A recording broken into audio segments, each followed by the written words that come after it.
चलते हुए मुझ में कहीं ठहरा हुआ तू है, रास्ता नहीं मंजिल नहीं अच्छा हुआ तू है।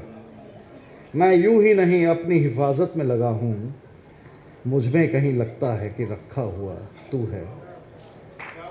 ये अभिषेक शुक्ला भाई की शायरी किसी परिचय को मोहताज नहीं है अभिषेक भाई, लेकिन रस्म है सो पूरी कर देता हूँ कि विगत 10-15 वर्षों के बीच जिन लोगों ने गज़ल के मैदान में अपनी छाप छोड़ी है, एक नया उसे आयाम दिया है, एक नई आवाज़ दी है, उसमें अभिषेक शुक्ला सबसे अहम नाम है। नए लिखने वालों के लिए स्पेशली एक रोल मॉडल के तौर पे देखे जाते हैं। उनकी शायरी में ज़िंदगी से भरपूर इश्क की झलक मिलती है। इसके साथ ही ज़बान और क्राफ्ट का एक बेहतरीन नमूना उनकी शायरी में मौजूद है। देश विदेश के कई प्रतिष्ठित मंचों पर उन्होंने अपनी छाप छोड़ी है और विशेष रूप से युवाओं को प्रभावित किया है। क से कविता साहित्योत्सव में उनकी उपस्थिति से हम सभी उत्साहित हैं। एक चीज़ और जो यहाँ नहीं लिखी है मैं बताना चाहूँगा कि अभिषेक भाई उर्दू ज़बान और गज़ल दोनों सिखाते भी हैं। हालांकि ये फेल्ड स्टूडेंट है अभी लेकिन कभी मैं भी पास होके दिखाऊंगा। तो अभिषेक भाई आपसे अनुरोध है कि स्टेज पर आएँ, अपने वक्तव्य से हमको नवाजें। वो एक दिन जो तुझे सोचने में गुजरा था, तमाम उम्र उसी दिन की तर्जुमानी है। अभिषेक भाई। आदाब, नमस्ते। उम्मीद है आप सब बिल्कुल ठीक होंगे। सबसे पहले क से कविता साहित्योत्सव की पूरी टीम का मैं शुक्रगुजार हूँ, ख़ासतौर से मोहित भैया, प्रवीण भैया और तमाम जिनके नाम मुझे अचानक याद नहीं आएंगे। और बहुत ही ज़बरदस्त सारा दिन मैं बैठा रहा, सुन रहा था। कई सेशंस ऐसे हुए, ख़ासतौर से अरुण कमल सर का सेशन ऐसा था कि मुझे लग रहा था कि काश अरुण कमल सर बड़े गुलाम अली खां पे ईमान ले आए होते तो अच्छा होता। ये मैं क्यों कह रहा हूँ इसकी वजाहत करता हूँ। दरअसल एक बार कोलकाता में पंडित नेहरू गए हुए थे, तो उन्होंने फ़ोन किया बड़े गुलाम अली खां साहब को कि मैं कोलकाता आया हुआ हूँ और आपको सुनना चाहता हूँ। तो बड़े गुलाम अली खां साहब ने बड़ी इज़्ज़त के साथ, बहुत प्यार के साथ उनको मना किया, माजरत की कि साहब नहीं हो पाएगा। तो उन्होंने कहा क्यों? कहे आपके पास 1 घंटे का समय है और मेरा गला 1 घंटे में गर्म होता है, तो आप कभी और जब आएँ, जब ज़्यादा आपके पास वक्त हो तो इत्मीनान से सुन लीजिएगा। बहरहाल मैं कुछ लिख के लाया हूँ क्योंकि वक्तव्य मेरे लिए बहुत नई चीज़ है और मैं पॉइंट पर हूँ, वक्त पर हूँ, इसलिए जो कुछ मैं लिख के लाया हूँ आपके सामने पेश करता हूँ। उम्मीद है आप ध्यान से सुनेंगे और उसके बाद जो भी आपका सवाल रहेगा सर आंखों पर। तो सबसे पहले तो अरुण कमल सर और जितनी भी मोहतरम शख्सियात यहाँ मौजूद हैं सबसे इजाज़त चाहूँगा और माफ़ी पहले ही मांग लेता हूँ क्योंकि मेरे लिए बिल्कुल नया तजुर्बा ये है, मैं क्या कहूँगा ये चीज़ें तय करके हैं मेरे पास। तो बहरहाल मैं उर्दू शेर व अदब का एक अदना सा तालिब इल्म होने के नाते मुझे फ़ख्र है ये कहने में कि मीर गालिब मेरे पुरखे हैं। ख़ासकर मीर तकी मीर का ज़बान की तश्कील में, उसे बनाने में जो योगदान है वो उनकी शायरी से किसी सूरत कम नहीं है। आप जानते होंगे कायम चांदपुरी नाम के एक शायर हुए हैं। कायम चांदपुरी शायद आप लोगों ने नाम सुना हो। उनका एक बहुत मशहूर शेर है कि कायम मैं गज़ल तौर किया रेख्ता वरना, कायम मैं गज़ल तौर किया रेख्ता वरना एक बात लचर सी बज़बान दकनी थी। कायम बड़े शायर होंगे लेकिन जिस अंदाज में उन्होंने दकनी और रेख्ता के बारे में बातें कही हैं या की हैं वो मुझे ठीक नहीं लगता। वहीं मीर साहब फरमाते हैं कि गुफ्तगू रेख्ते में हमसे न कर, गुफ्तगू रेख्ते में हमसे न कर, ये हमारी ज़बान है प्यारे।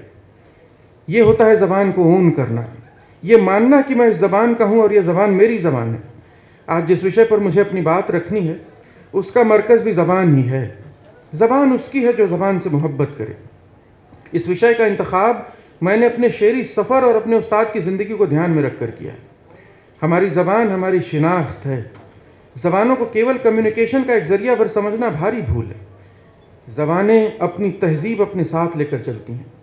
ज़बानें ही वो फ़ज़ा बनाती हैं जिसमें हम फूलते फलते और तरक्की करते हैं। यूँ तो हर शख्स अपनी ज़बान से मोहब्बत करता है, मगर जब वो किसी ऐसी ज़बान को दिल दे बैठे जिसे उसने अपने आसपास लिखते और बोलते कम लोगों को सुना हो, तो ये मोहब्बत कुछ ज़्यादा ही शिद्दत मांगती है। मेरे साथ ऐसा ही हुआ। मैं उत्तर प्रदेश के गाज़ीपुर ज़िले में पैदा हुआ हूँ। शुरुआती तालीम वहीं हासिल की है। वहाँ से कोई 12 बरस बाद मैं लखनऊ आया, जहाँ की ज़बान मेरी ज़बान से बेहद मुख्तलिफ थी। गाज़ीपुर बिहार के नज़दीक का इलाका है, जहाँ भोजपुरी का असर है, और मेरा गांव ज़िला बस्ती है जो अवध के इलाके में आता है। मेरी ज़बान इन दोनों का एक मिक्स थी। जब मैं लखनऊ आया तो मेरा एडमिशन एक नामी स्कूल में हो गया, जहाँ ज़बान को लेकर मुझे काफ़ी मुश्किलें पेश आईं। कुछ टीचर्स और कुछ स्टूडेंट्स के लिए मेरी ज़बान एक अजूबा थी। स, श, ग, घ, ख, ख का कोई फ़र्क मेरे बोलने में नहीं था। मुझे याद है स्कूल का पहला दिन जब एक सीनियर टीचर से मैंने पूछ लिया कि अफिसिया कहाँ भाई, यानी ऑफिस कहाँ है। इस पर उन्होंने मुझे ऐसे देखा मैं जैसे किसी दूसरे शहर से नहीं बल्कि दूसरे प्लेनेट से आया हूँ। मैं यकीनन उनके स्टैंडर्ड पर खरा नहीं उतरता था, मगर आप सोच कर देखिए ये सब कितना क्रूर है। ये किस्म का भेदभाव ही था जिसका शुरुआती कुछ दिनों तक मैं शिकार रहा। उन दिनों स्कूल में मुझे अपने ऊपर एक ख़ास तरह का दबाव महसूस होता था। इन सबसे मैं मायूस भी हुआ और परेशान भी। फिर यूं हुआ कि मैंने शुद्ध हिंदी में बातें करनी शुरू कर दी। ये एक तरह का डिफेंस मैकेनिज्म था। तब इतनी समझ नहीं थी कि ज़बान पर इलाकाई असरात हुआ करते हैं। जो हिंदी लखनऊ में बोली जा रही वही गाज़ीपुर या बिहार या कानपुर में भी बोली जा रही हो, ज़रूरी नहीं है। कहा भी जाता है कि कोस कोस पर पानी बदले, 4 कोस पर वानी। और संत कबीर तो खैर और खूबसूरत बात कह गए हैं कि भाखा बहता नीर, संस्कीरत है कूप जल भाखा बहता नीर। यानी किसी इलाके में राइज ज़बान बहते पानी की तरह हुआ करती है, जिसके मिजाज में बराबर चलते रहना है, जिसमें बहुत कुछ आकर मिलता है। ये सब उसे समृद्ध करता है और उसके स्वरूप में थोड़ा बहुत परिवर्तन करता रहता है। हर जगह के अपने असरात होते हैं ज़बान पर। इसे उस जगह का सिग्नेचर कहा जा सकता है। मेरे साथ इतना ज़रूर था कि किसी को बेहतर तलफ़ुज़ के साथ कुछ बोलते हुए सुनता था तो जी में आता था कि ऐसे ही मुझे भी बोलना है, ऐसे ही मुझे भी बात करनी है।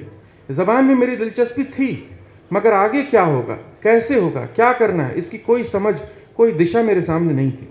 सब कुछ जैसा था वैसा चलता रहा। फिर मेरा स्कूल बदला। अब की बार जहाँ प्राइज़ दाखिला हुआ वहाँ कुछ रोज़ बाद एक डिबेट कंपटीशन था। इत्तेफाक से मैंने उसे जीत लिया। मसला ये था कि प्राइज़ डिस्ट्रीब्यूशन से ठीक पहले एक मुशायरा था। मुझे मुशायरे से बल्कि शेर व शायरी से उस ज़माने में नफ़रत थी कि कैसे बोर लोग होते हैं जो ये सब कर करा लेते हैं। जगजीत सिंह साहब, गुलाम अली ख़ान साहब वगैरह को सुनने वाला मुझे ख़ास अपना गुनहगार मालूम होता था। फिर भी मेरी किस्मत ये कि मुझे वो मुशायरा न चाहते हुए भी सुनना पड़ा। मगर हुआ ये कि उस मुशायरे ने मेरी तकदीर बदल कर रख दी। उसमें हिंदी और उर्दू के एक से एक नाम थे। गोपाल दास नीरज उसकी सदारत कर रहे थे, मगर जिसकी गज़ल, जिसके लहजे ने मुझ पर जादू का असर किया वो थे डॉक्टर निर्मल दर्शन, जो हमारे बीच नहीं है। उनको सुनकर मुझे एहसास हुआ कि मुझे भी इजहार के इसी सांचे यानी गज़ल की तलाश थी अपने लिए। गज़ल का फ़न जिसे किसी ने अपना दीवाना बना दे। मेरी खुशबख्ती है कि मुझे उस ज़माने में एक ऐसे शख्स का साथ मिला जो गज़ल का शायदा था, जिसने मुझे मीर, फ़िराक और नासिर काज़मी से मिलाया। ये तीनों उनके महबूब शायर हुआ करते थे। ये तो मुझे बाद में पता चला कि फ़िराक जितना मीर को पसंद करते थे उतना ही नासिर फ़िराक को। फिर तो एक नई दुनिया मेरे सामने आई जिसमें सौदा भी थे, इंशा भी थे, मुसहफ़ी भी, आतिश भी और नासिख भी। मैंने जब सौदा के ये 2 शेर सुने, शेर देखिए क्या कमाल के शेर हैं कि सावन के बादलों की तरह से भरे हुए, सावन के बादलों की तरह से भरे हुए ये वे नयन हैं जिनसे कि जंगल हरे हुए। सावन के बादलों की तरह से भरे हुए ये वे नयन हैं जिनसे कि जंगल हरे हुए। और दूसरा शेर सौदा का कि जिन्हों के सीनों से पार बरछी हुई है रन में वो सूरमा हैं, जिन्हों के सीनों से पार बरछी हुई है रन में वो सूरमा हैं। बड़ा वो सावंत मन में जिसके विरह का कांटा खटक रहा है, बड़ा वो सावंत मन में जिसके विरह का कांटा खटक रहा है। तो ज़बान और उसके हुस्न की एक नई समत रोशन हो गई मेरे आगे। सौदा अपने कसीदों के लिए जाने जाते हैं, गज़लें भी खूब कहीं उन्होंने, मगर मेरे लिए ये 2 शेर एक ज़माने तक उनकी पहचान बने रहे। बहरहाल मैंने जैसा बताया कि ज़बान में पहले ही दिलचस्पी थी मेरी, तो वो मुशायरा एक तरह से मेरे शेरी सफ़र के लिए प्रस्थान बिंदु या नुक्ता रुखसत बना। मुझे वो लोग बेहद आकर्षक लगते थे जो साफ़ और शुस्ता ज़बान बोलना जानते हैं, जिनका तलफ़ुज़ ठीक हो। मुझे याद है लड़कपन का वो ज़माना जब मेरा एक दोस्त हुआ करता था। एक रोज़ हम यूं ही बातें कर रहे थे, उसने बताया उसके यहाँ एक हाउस हेल्प आई है। मैंने अचानक उसका नाम पूछ लिया कि क्या नाम है, तो नाम लेते लेते रह गया। मैंने पूछा बताओ तो, उसने कहा नहीं तुम नाम नहीं ले पाओगे।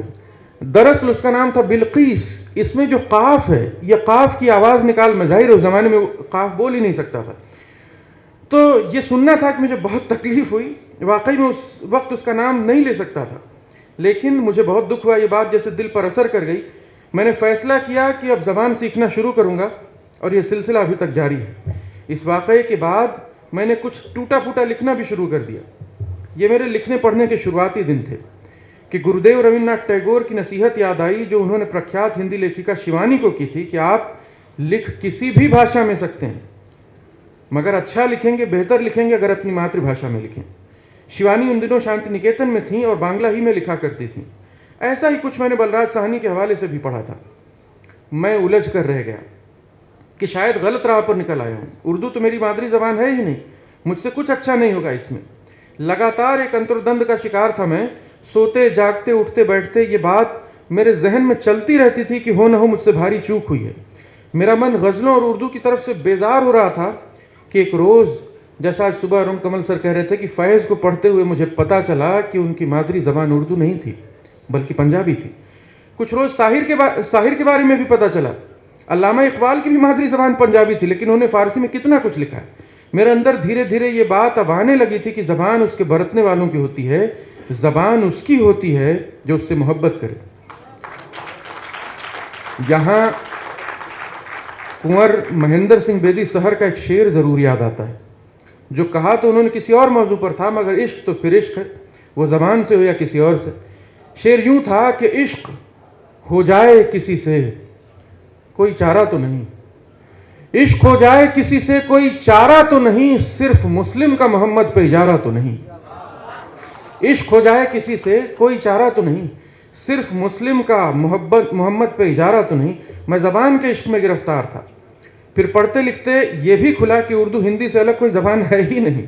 स्क्रिप्ट ज़रूर अलग है, लेकिन बाकी सब एक जैसा ही है। सो मुझे कुछ और राहत हुई। इन्हीं सब के दौरान मेरी मुलाकात एक ऐसे विद्वान से हुई जिसे फ़ारसी, अरबी और उर्दू तीनों ही ज़बानों में बराबर कमाल हासिल था। शायरी से जुड़ा हर शख्स उनके कमाल का मोतरिफ था। उनका नाम था पंडित हनुमान प्रसाद शर्मा। तखल्लुस था आजिज़ मातवी। वो मीर अनीस के सिलसिले से प्यारे साहब रशीद के शागिर्द, शदीद लखनवी के ख़ास शागिर्द थे। ज़बान को लेकर बेहद चाक चौबंद और मुहावरे और रोज़मर्रा के पाबंद आजिज़ साहब रोडवेज़ में फोरमैन हुआ करते थे, और उनका उसूल था कि अगर कोई पेच उनसे न खुले तो फिर वो काटा जाए। उन्होंने ज़बान पर बेहद काम किया था, और वो ये मानते थे कि इसको बहुत संजीदगी से लेना है। अगर वो पेच जिसका मैं अभी जिक्र कर रहा था उनसे न खुले तो वो काटा जाए। उनके फोरमैन, उनके सुपरवाइज़र से भी नहीं खुलना चाहिए। उन्होंने ज़बान पर, जैसा मैंने कहा, बहुत मेहनत की थी और लखनऊ के उस्तादों में अपना लोहा मनवा लिया था। उनका एक शेर सुन लीजिए कि डुबोकर मेरी कश्ती मुस्तकिल बेचैनियाँ ले लीं, डुबोकर मेरी कश्ती मुस्तकिल बेचैनियाँ ले लीं, ये मौजें हश्र तक साहिल से टकराएंगी सर अपना। डुबोकर मेरी कश्ती मुस्तकिल बेचैनियाँ ले लीं, ये मौजें हश्र तक साहिल से टकराएंगी सर अपना। हाजी साहब का मामला ये था कि सलाम, मरसी, नात, मनक़बत कुछ भी ऐसा न था जो उन्होंने खूब न कह रखा हो। वो गंगा जमुनी तहजीब की जीती जागती मिसाल थे। ज़बान से इश्क हो जाना एक अलग ही बात है, और मज़हब तो कहीं इसके बीच आने वाली शय है ही नहीं कि ज़बान किसी ख़ास मज़हब की या उसके मानने वालों की नहीं होती। मीर अनीस से किसी ने पूछा कि आप छन्नूलाल दिलगीर के शागिर्द हैं? मीर अनीस से किसी ने पूछा कि आप छन्नूलाल दिलगीर के शागिर्द हैं? तो उनका जवाब था, काश होता। आप इस जुमले की अहमियत समझ पाएंगे अगर आपका लखनऊ से या मरसियों से ज़रा भी ताल्लुक़ हो और आपको पता हो कि मीर अनीस कौन थे। तो छन्नूलाल दिलगीर हो या पंडित दयाशंकर कौल नसीम, चकबस्त हो या सुरूर जहानाबादी, बाद में वो गोपीनाथ अमन हो, नौबत राय नज़र हो या मेरे उस्ताद पंडित आजिज़ मातवी जिनका जिक्र भी मैंने किया, सब इस ज़बान के आशिक़ दिलगीर रहे हैं। मैं जब उर्दू की मोहब्बत में गिरफ्तार हुआ तो मुझे टोका गया कि ये क्या सीख पढ़ रहे हो, सीखना ही तो कोई और भाषा सीखो, पढ़ो। लेकिन ये सब मामले दिल से तय होते हैं। दिल ने उर्दू के हक में गवाही दे दी तो वही हुआ जो होना था। हाँ, तो मैं कह रहा था कि मजहब तो कहीं बीच में आने वाली शय है ही नहीं।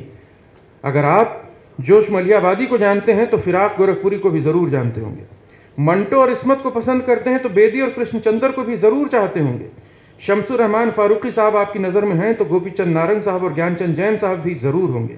आप मौलवी महेश प्रसाद और मालिक राम साहब के काम से भी खूब वाकिफ़ होंगे। यहाँ तक कि अरूज यानी छंद शास्त्र जैसे पेचीदा मौजू की बात की जाए तो सहर इश्काबादी और जार अल्लामी के नाम सामने हैं। ज़बान को लेकर पंडित ब्रजमोहन दत्तात्रेय कैफी का कारनामा कैसे भुलाया जा सकता है। उनकी दो अहम तसानीफ मंशूरात और कैफिया उर्दू के आशिकीन के लिए किसी तोहफे से कम नहीं है। उनकी शायरी और ज़बान में उस्तादी तो खैर अपनी जगह है ही। मैं लखनऊ से आता हूँ और एक ऐसे आशिक़ उर्दू की खिदमत के बारे में आप सबको बताना चाहता हूँ जो खुद शायर नहीं था, लेकिन फ़ारसी, अरबी, हिंदी, संस्कृत और बांग्ला की तकरीबन 5000 किताबें उसने अपने प्रेस से छापी। जी हाँ, मैं जिक्र कर रहा हूँ मुंशी नवल किशोर का और उनके नवल किशोर प्रेस का। मुंशी नवल किशोर, जी हाँ, अवध अखबार और उसकी शोहरत से कौन वाकिफ़ नहीं। मुंशी नवल किशोर ने गालिब का दीवान छापा था। उनका अवध अखबार पहला अखबार था जिसके कॉरेस्पोंडेंट देश के बाहर भी मौजूद थे। मुंशी जी की शोहरत का ये आलम था कि शाह ऑफ ईरान जब 1885 में हिंदुस्तान आए तो उन्होंने अपनी एक ख्वाहिश जाहिर की कि मुझे हिंदुस्तान में दो ही लोगों से मिलने का शौक़ है, एक तो वायसराय से और दूसरा मुंशी नवल किशोर से। यहाँ ये भी बताना ज़रूरी है कि 19वीं सदी में मुंशी नवल किशोर ने अपने नवल किशोर प्रेस से इतनी फ़ारसी की किताबें छापी थी जितनी ईरान में नहीं छपी थी। ऐसे मुजाहिदे उर्दू को मेरा सलाम। ये चंद मिसालें भर हैं, ऐसे बहुत से नाम आज भी मिल जाएंगे जो ज़बानों के लिए इस कदर तन मन धन से लगे हुए हैं। हिंदी उर्दू के लिए फ्रांचेस्का ओरिसिनी, इमरे बंगा, एलिसन बुश, टाइलर विलियम्स और ऐसे ही दूसरे बाहरी विद्वान ये काम कर रहे हैं। बुश अब हमारे बीच नहीं है, लेकिन पिछले दिनों उनकी महत्वपूर्ण किताब जिसका नाम केशव सुनहु प्रवीण है और जो मध्यकालीन कविता पर आधारित है, मंजरे आम पर आई है। ज़बान का मामला यही है कि वो हर उस शख्स की है जो उससे मोहब्बत करे, उसे महबूब रखे और यूं बरते जैसे वो उसकी ज़ात का हिस्सा हो। दुई की इसमें कोई गुंजाइश नहीं। यहीं दक्कन के मशहूर शायर सिराज औरंगाबादी का एक शेर है कि दुई अच्छी नहीं यकरंग हो जा, दुई अच्छी नहीं यकरंग हो जा, सरापा मोम हो या संग हो जा। दुई अच्छी नहीं यकरंग हो जा, सरापा मोम हो या संग हो जा। मुझे बस इतना ही कहना था। बाकी अगर आपके कोई सवालात हों तो मैं हाजिर हूँ। बहुत शुक्रिया आप सबका।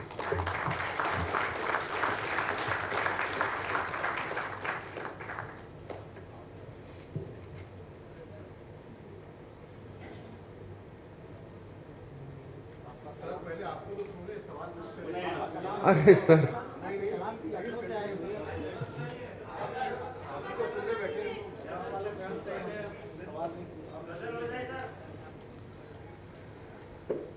हालांकि अरुण सर ने नहीं सुनाया, ये रवायत के खिलाफ जाना होगा। और सर कि जिसमें कहीं हवा ही नहीं, मैं ख्वाब था, मेरी तस्दीक भी हुई। तस्दीक होना सत्यापन हो जाना, कि मैं ख्वाब था, मेरी तस्दीक भी हुई, लेकिन मैं किसकी आंख से मंसूब था खुला ही नहीं। मैं ख्वाब था, मेरी तस्दीक भी हुई, लेकिन मैं किसकी आंख से मंसूब था खुला ही नहीं। मैं खुशबुओं की तरह रूह में उतर जाता, मैं खुशबुओं की तरह रूह में उतर जाता, मगर ये क्या कि किसी ने मुझे छुआ ही नहीं। मैं खुशबुओं की तरह रूह में उतर जाता, मगर ये क्या कि किसी ने मुझे छुआ ही नहीं। फिर एक रोज मेरे रूबरू हुआ वो भी, फिर एक रोज मेरे रूबरू हुआ वो भी, जिसे मैं ख्वाब समझता था, ख्वाब था ही नहीं। फिर एक रोज मेरे रूबरू हुआ वो भी, जिसे मैं ख्वाब समझता था, ख्वाब था ही नहीं। शिनाख्त एक ही काफी है 100 की सीधी बात, शिनाख्त एक ही काफी है 100 की सीधी बात, जिसे खुदाई का दावा हो वो खुदा ही नहीं। शिनाख्त एक ही है, शिनाख्त एक ही काफ़ी है 100 की सीधी बात, जिससे खुदाई का दावा हो वो खुदा ही नहीं, ये सच है ख़त्म न होगी मेरी तलाश कभी। ये सच है ख़त्म न होगी मेरी तलाश कभी, वो जिसने पा लिया मुझको मुझे मिला ही नहीं। ये सच है ख़त्म न होगी मेरी तलाश कभी, वो जिसने पा लिया मुझको मुझे मिला ही नहीं। तिलिस्म ख्वाब का आंखों से टूटता ही नहीं, और ऐसी नींद में हूं मैं कि जागता ही नहीं। बहुत शुक्रिया।